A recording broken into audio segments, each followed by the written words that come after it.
Ano ang magiging pakiramdam ng isang tao kapag siya ay namatay? May sinasabi ba yung Biblia patungkol dito? Maaring natanong mo na sa sarili mo ang tanong na ito. Ano nga ba ang mararamdaman ko kapag ako ay namatay? Sa totoo lang mga kapatid, hindi pa natin masasagot yan hanggat di pa natin nararanasan yon. Pero hayaan po natin na makita natin yung ilang pwedeng magbigay ng liwanag sa atin sa katanungan na yan, na ano nga ba yung mararamdaman natin kapag tayo ay namatay. Base po yan sa sinasabi ng science at sinasabi ng Biblia. Tandaan nyo mga kapatid na mayroong isang katotohanan na hindi mababago.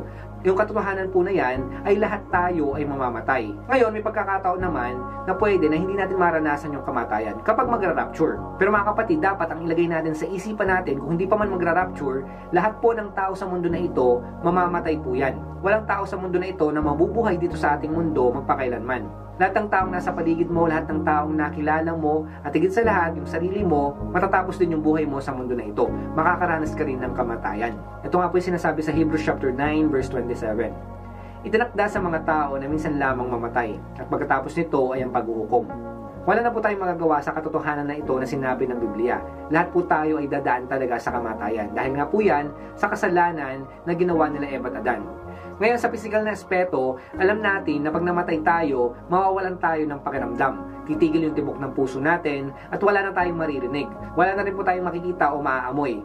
Ayon sa science, kapag tumigil na yung pagtibok ng puso ng isang tao, mawawala na yung kanyang consciousness o yung kamalayan. So sa time na malagutan ka ng hininga, sa isang kisap mata, wala ka na agad mararamdaman nun. Ganun lamang pong kabilis. Ayon po sa mga eksperto, yung pakiramdam ng pagkamatay, ito raw ay parang pakiramdam sa simula ng pagtulog mo o kapag ikaw ay nahimatay. Pero syempre yung kamatayan, wala ka ng pakiramdam, as in tapos na yung lahat. Ang point lamang po ng science, pag namatay ka, wala ka talagang totaling mararamdaman. Kung paano mo naramdaman yung pagpasok mo sa mundo na ito, o yung pagkabuhay mo sa mundo na ito, mula nung una ka nagkaroon ng hininga, ganun din sa pagkamatay mo. Sa huling hininga ng buhay mo, wala kang mararamdaman. Ayon sa pag-aaral, once na namatay ka, ang pakiramdam ng sakit ay di mo na mararamdaman. May ilang mga report na nagsasabi na sa kanilang near-death experience, simula nung namatay sila, parang nakakita raw sila ng mga liwanag. At napakaliwanag ng liwanag na ito, hindi nila maipaliwanag. May ilang mga nagsasabi na pagkatapos nilang mamatay, nakikita nila mismo yung kanilang physical na katawan na unti-unting umaalis patungo sa itaas. So ibig sabihin, yung kanilang mga espiritu umaalis na sa physical na katawan. May ilan naman nagsasabi, pagkatapos nilang mamatay, parang bumabalik daw sila sa mga nakaraan. Kumbaga, nagbabalik tanaw lahat ng mga alaala nung sila ay nabubuhay pa. Simula nang pinanganak sila, hanggang sa sila ay mamatay. Yun daw yung ilang mga huling pakiramdam nila bago sila malagutan ng hininga. May ilan naman nakaranas ng near-death experience, sinasabi nila, sobrang payapa daw ng pakiramdam nila nung sila ay namatay. Ang sabi pa ng marami, parang ayaw na raw nilang bumalik sa kanilang buhay sa sobrang kapayapaan at sobrang ganda ng naranasan nila pagkatapos nilang mamatay. Ang pagka-explain nila, para raw merong yumayakap sa kanila at yung pakiramdam nila ay punong-puno ng pagmamahal. So scientifically, yun po yung pag-aaral nila patungkol sa kamatayan. So ito raw ay hindi masakit, yung kamatayan daw ay pakiramdam ng kapayapaan at kapahingahan. So kung yan po yung sinasabi ng science at yan po yung sinasabi ng mga nakaranas ng near-death experience, ano naman po ang sinasabi ng Biblia sa kung ano nga ba yung mararamdaman natin kapag tayo ay namatay na? So kung papasahin natin yung Biblia, wala pong sinasabi dyan kung ano nga ba yung mararamdaman natin kapag tayo ay namatay na. Meron lang ilan na sinasabi yung Biblia na kapag namatay ang isang tao, yung katawan niya dito sa lupa ay iiwan niya. Siya ay babalik na sa alabok at yung espiritu niya ay babalik na sa ating Diyos. Basahin po natin yung Ecclesiastes chapter 12 verse 7. Alalahanin mo siya bago man balik sa alabok ang ating katawang lupa at ang ating hininga ay magbalik sa Diyos na bibigay nito. Hindi man sinabi dito yung eksaktong pakiramdam pag namatay ang isang tao, pero dito makikita natin na kapag namatay ang isang tao, mararamdaman niya na siya ay aalis na mismo sa kanyang katawan. Kasi nga ang sabi, yung mga espiritu natin, yung hininga natin, babalik tayo doon sa ating Diyos. So yung pakiramdam dito ay parang pag-uwi. So ibig sabihin, babalik ka kung saan ka galing. So saan tayo babalik kapag tayo ay namatay? Babalik lamang tayo sa ating Diyos. Ngayon tatanungin ko kayo, ano yung pakiramdam kapag kayo ay umuwi ng bahay? Kapag kayo ay bumabalik? So masarap po sa pakiramdam, di ba? So ganoon din po kapag tayo ay babalik na sa piling ng ating Diyos. Masaya ang pakiramdam. Ito po ay punong-puno ng kapayapaan at punong-puno rin ito ng pag-ibig. Kasi alam mo na safe ka na, babalik ka na doon sa piling ng Diyos. So wala ng paghihirap, titigil na po ang lahat ng yon at papasok ka na sa buhay na walang hanggan. So in short mga kapatid, ang ibig sabihin lang nito, kapag ikaw ay namatay na, ang pakiramdam po niyan ay napakaganda. Kasi ikaw ay babalik na sa Diyos. Yan po yung sinasabi ng Biblia. Kaya kapag namatay ka, bagamat mawawala ang consciousness mo sa physical mong katawan, pero di matatapos doon. Kapag may pananampalataya ka kay Kristo, mabubuhay kang muli. Ito nga po sinasabi ng ating Panginoong Jesucristo sa John chapter 11 verse 25. Ako ang muling pagkabuhay at ang buhay. Ang sumasampalataya sa akin, kahit siya'y mamatay, ay mabubuhay. Kung nakikristo ka, di mo dapat katakutan ng kamatayan. Dahil pagkatapos ng buhay mo sa mundo na ito, sigurado na may buhay pa. At yung buhay po na yon, hindi limitado. Yung buhay na yon, buhay na walang hanggan. Tandaan nyo po na yung kamatayan, yan ay pintuan lamang sa kabilang buhay. Yan po ay sa buhay na walang hanggan, kasama yung ating Panginoong Jesucristo. Kaya wag mo nang isipin kung ano nga ba yung mararamdaman mo kapag ikaw ay namatay. Basta kapag alam mo na ikaw ay nakikristo, ang kamatayan, isa po yung magandang pangyayari. At napakagandang pakiramdam niyan kapag ikaw ay umalis na sa mundo na ito, patungo po doon sa piling ng ating Panginoong Jesucristo. So hindi po ito nakakatakot na pangyayari o hindi magandang pangyayari. Ito nga po yung sinasabi ni Apostol Pablo sa 2 Corinthians chapter 5 verse 8. Mas gugustuhin pa naming iwan ang aming katawan at makasama ang Panginoon. Ito rin po yung sinasabi ni Apostol Pablo sa Philippians chapter 1 verse 23. May pagtatalo sa loob ko. Nais ko nang pumanaw sa mundong ito upang makapiling ni Kristo, sapagkat ito ang lalong mabuti.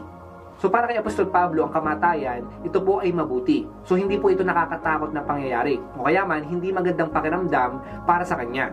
Kung titingnan natin dito, wala siyang takot sa kamatayan kasi alam niya, magiging maganda yung mangyayari sa kanya pagkatapos ng buhay niya sa mundo na ito.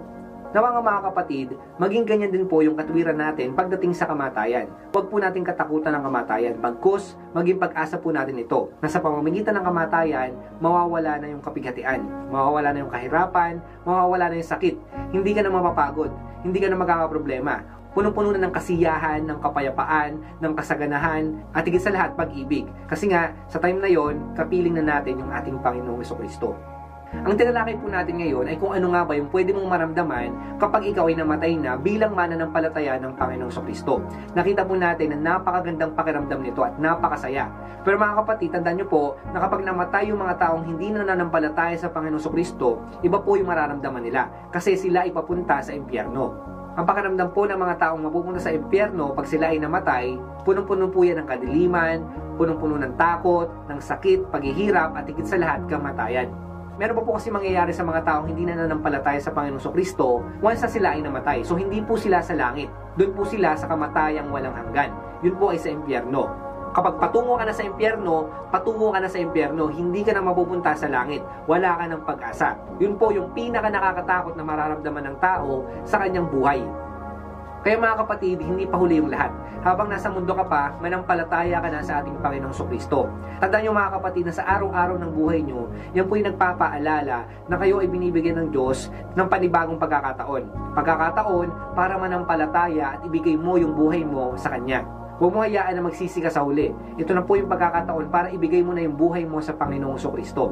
Kasi kapag hindi mo binigay yung buhay mo sa Panginoong Jesucristo, ngayon din, ano man mangyari sa'yo, kung malagutan ka man ng hininga, ikaw ay mapapahamak. At ang mararamdaman mo sa kamatayan mo ay punong-puno ng takot at punong-puno ng kamatayan. At ayaw po natin mangyari yun.